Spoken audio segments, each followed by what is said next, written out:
I need you to picture a 12-year-old kid, worn jacket, frayed jeans, duct tape holding his shoe together. He walks up to a millionaire standing next to his broken-down car, and the millionaire laughs. His friends laugh too, but that boy looked that rich man straight in the eye, calm and unafraid, and said four words that none of them were ready for. "I can fix this." And he did in under 20 minutes. But here's the thing. That's not even the most surprising part of the story.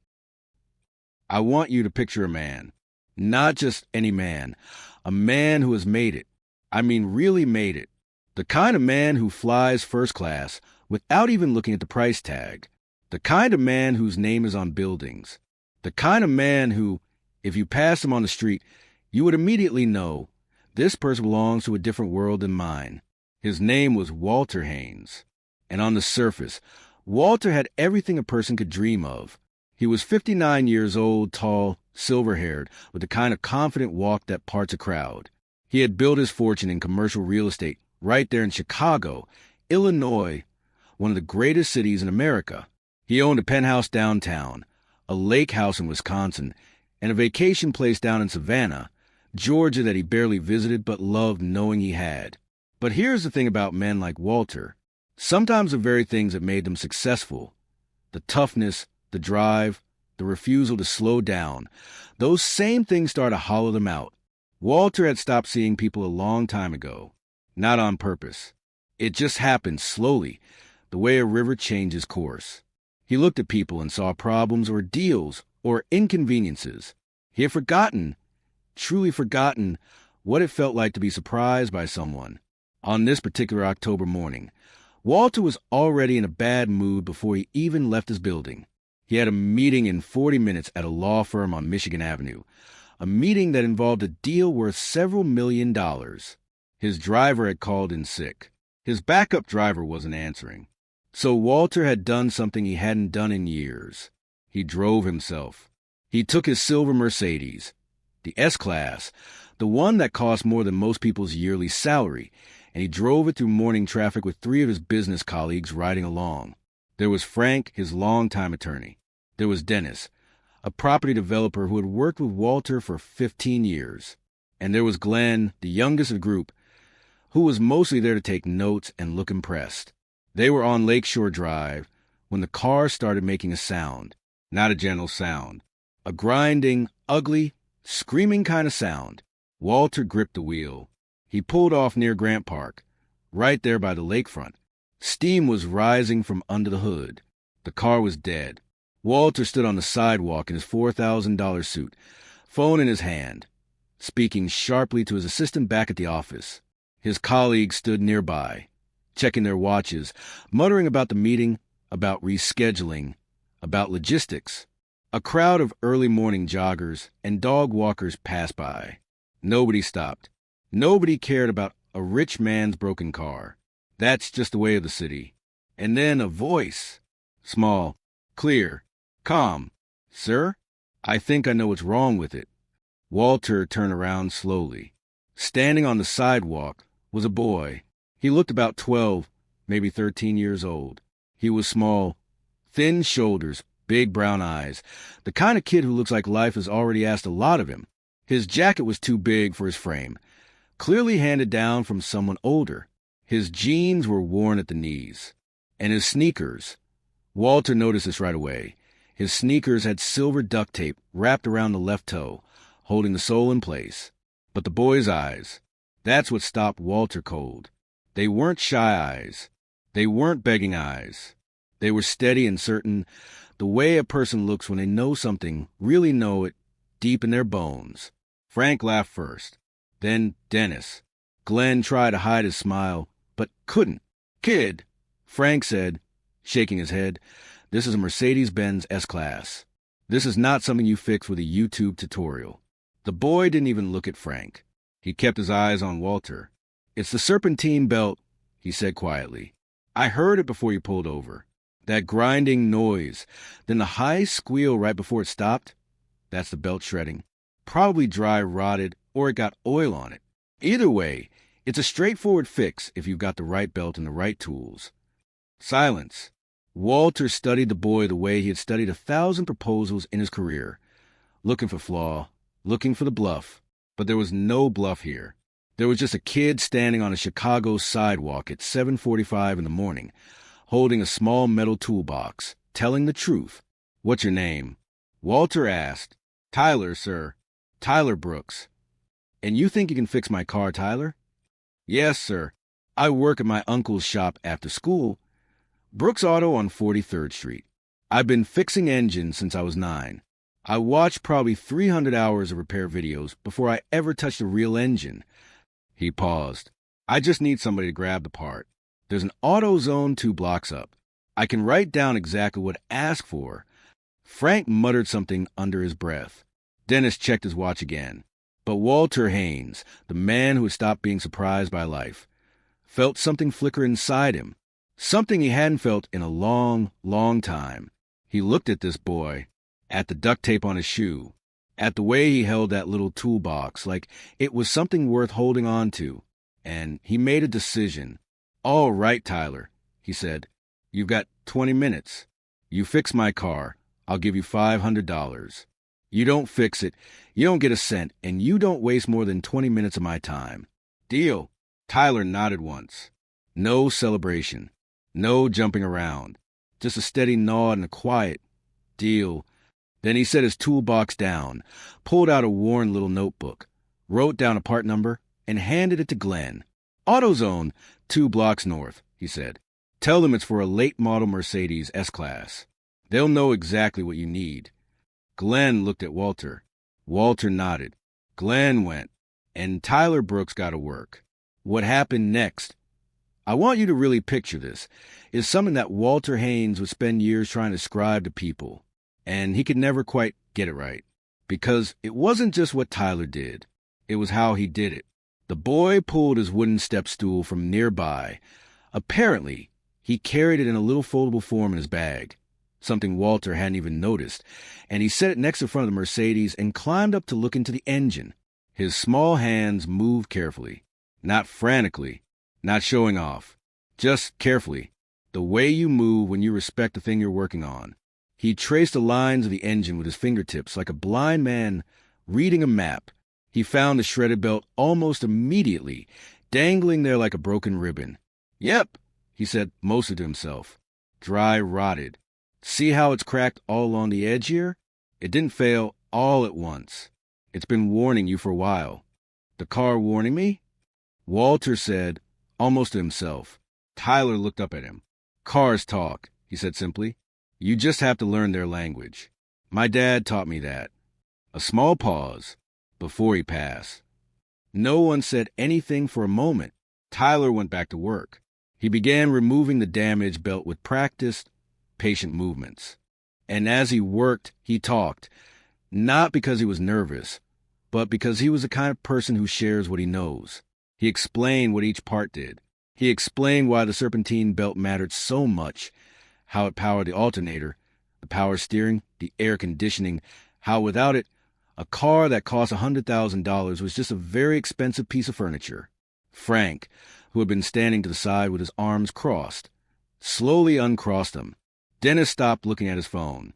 Even Glenn, who was the youngest and usually the most impatient, was listening, because Tyler wasn't just a kid talking about cars.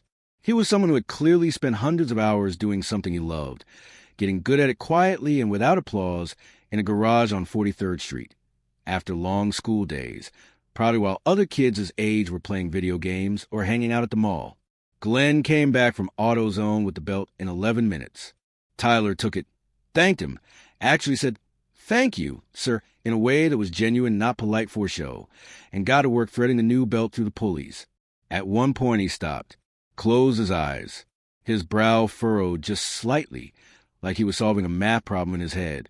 Then he made a small adjustment, tiny, really, and continued. Walter watched that moment closely. He knew that look. He had seen it on engineers, on architects, on the best people he had ever hired. That look of someone who was not just following instructions, but actually thinking, running the answer through their own mind before committing to it. That was the look of someone who would never just be average at what they did. 17 minutes after he started. Tyler climbed down off his step stool and looked at Walter. "Go ahead and try it," he said. Walter slid into the driver's seat. He turned the key. The Mercedes came to life like nothing had ever been wrong. Smooth, quiet, perfect. Frank actually let out a sound, somewhere between a laugh and a gasp. Dennis said, "Well, I'll be—" Glenn started clapping and then felt a little embarrassed about it, and then kept clapping anyway, because honestly, what else do you do? Walter stepped out of the car. He reached into his jacket and pulled out his wallet. He counted out 5 $100 bills and held them out to Tyler. Tyler's hands shook when he took the money, not from weakness, from the size of the moment. His eyes got glassy just for a second, and he blinked it away. "Thank you, sir," he said softly. "This is going to really help my mom with the electric bill. She's been stressed about it." And there it was, those 2 sentences. That's where Walter Haynes broke open. Not dramatically, not with tears streaming down his face. Just quietly, somewhere inside him, something cracked, the way ice cracks in early spring when the warmth finally gets through. Here was this boy who had just done something remarkable, who had outperformed every adult on that sidewalk, who had solved a problem that had stumped them all, who had done it calmly and skillfully and without any arrogance whatsoever. And the first thing he thought about, the very first thing, was his mother's electric bill. Walter stood there on the lakefront sidewalk in the October wind, and he thought about his own father, a man named Gerald Haynes, who had worked 30 years as a heating and cooling repairman in Southside Chicago. A man with rough hands and a calm voice and a stubborn belief that doing good work, honest work, was its own kind of dignity. A man Walter had quietly been ashamed of when he was young and ambitious, and convinced that success meant rising above the world you came from. He had risen, and somewhere along the way, he had forgotten what he'd left behind. He put away his wallet. Then he reached into his jacket pocket and pulled out a business card. He turned it over and wrote his personal cell phone number on the back. "Tyler," he said, "I want you to call me tomorrow evening. Will you do that?" The boy looked confused. "Sir, just call me. 7 o'clock. Can you do that?" Tyler nodded slowly. Walter looked at him for a long moment, and then he said something he had not planned to say, something that surprised even him. "You remind me of someone I forgot I used to know." Tyler didn't fully understand that, but he nodded anyway, and he picked up his toolbox, folded up his little step stool, tucked his notebook back in his pocket, and walked away down the lakefront path, a 12-year-old boy with $500 in duct tape on his shoe and more dignity than most grown men Walter had ever met. That night, Walter Haynes sat in his penthouse apartment overlooking Lake Michigan. He had a glass of bourbon in his hand that he never finished, and he called his wife, Carol, who was visiting their daughter in Nashville. He told her the whole story, every part of it, the car breaking down, the boy appearing, the laughter from Frank and Dennis, the serpentine belt, the 17 minutes, the electric bill. Carol was quiet for a long time when he finished. Then she said, "Walter, what are you going to do?" He already knew the answer. He had known it from the moment Tyler walked away down that lakefront path. "I'm going to actually help him," he said. "Not just with money. Really help him." "It's about time," Carol said gently. And he could hear in her voice that she had been waiting for this conversation for a long, long time. Tyler called the next evening at exactly 7 o'clock. Not 5 after, not 10 after, exactly 7. Walter noticed that. Punctuality is something you can't teach. It comes from caring. They talked for 45 minutes. Walter asked Tyler about school, about his uncle's garage, about what he dreamed of doing someday. Tyler told him he wanted to be a mechanical engineer, that he had already started teaching himself calculus from library books because his school didn't offer it until 11th grade, and he didn't want to wait. Library books. Teaching himself calculus. 12 years old. Walter made some calls the following week. Quietly, without fanfare. He reached out to a contact at Illinois Institute of Technology, a man who ran their youth engineering outreach program. He reached out to a scholarship foundation he had donated to but never really engaged with. He reached out to his own company's human resources director. Within 3 weeks, Tyler's mother, a woman named Sandra Brooks who had been working 2 part-time jobs since her husband passed, had a full-time position in the administrative department of Haynes Property Group. Benefits, health insurance, a real salary, stability for the first time in years. And Tyler was enrolled in a Saturday engineering enrichment program at IIT. All expenses covered, a mentor assigned to him, a path where before there had only been potential with nowhere to go. But here is what I really want you to hear. Because the money and the job and the program, those things mattered. They changed lives. But they are not the heart of this story. The heart of this story is what happened every Thursday evening for the next 4 years. Walter and Tyler would meet for dinner, sometimes at a restaurant downtown, sometimes just at a diner near Tyler's neighborhood on the south side. Tyler always chose a diner when it was his turn, and Walter always said yes without hesitation. They would sit across from each other and talk. Walter would share things he had learned about business, about perseverance, about the mistakes he had made, and the ones he was still making. Tyler would share his ideas about engineering, about what he was reading, about what he was discovering in the Saturday program. And slowly, the way all real things happen, slowly and without announcement, Walter Haynes began to change. He started showing up differently at work. He started listening more. He started asking his employees about their lives instead of just their deliverables. He set up a scholarship fund through his company, not as a tax strategy, but because he genuinely wanted to. He called his sister, whom he hadn't spoken to in 6 years over a business disagreement, and he apologized.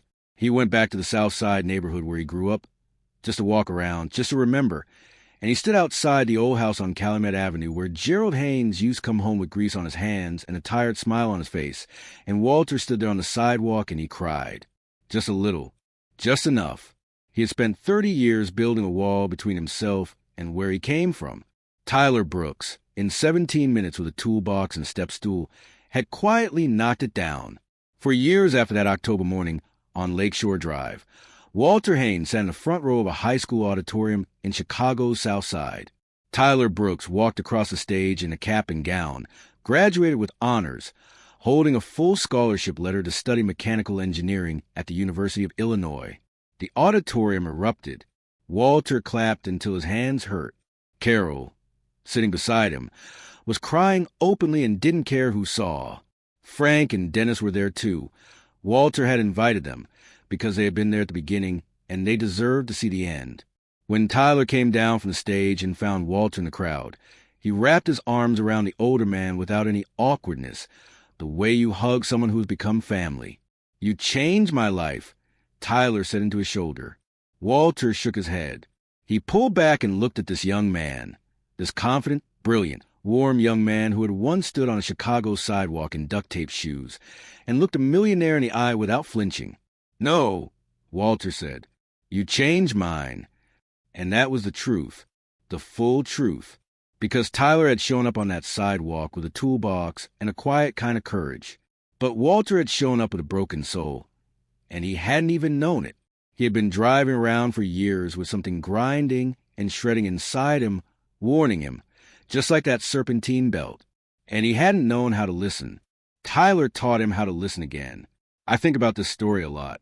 I think about how close Walter came to waving that boy away. How one moment of openness, just one small crack in the armor, changed the course of 2 lives completely. We walk past Tyler's every single day. Kids with genius in their hands and fire in their eyes and duct tape on their shoes. People who know things we don't, who could teach us things we've forgotten, who are standing right in front of us waiting for someone to just take them seriously. The question is not whether those people exist. The question is whether we are paying attention. And sometimes, if we are very lucky, our car breaks down at exactly the right moment, on exactly the right street, and a boy steps forward and says 4 words that change everything. "I can fix this." Sometimes the greatest lessons in life come wrapped in worn-out jackets and carried in battered toolboxes. Sometimes the teacher you needed most is 12 years old and standing on a sidewalk in Chicago in the early morning light. And sometimes, just sometimes, being humbled is the first step to becoming whole. If this story touched your heart the way it touched mine, do me a small favor. Hit that like button Share this with someone who needs to hear today. And if you're new here, subscribe, because we tell stories like this every week. Stories about real courage, quiet kindness, and the unexpected people who change our lives forever. I'll see you in the next one.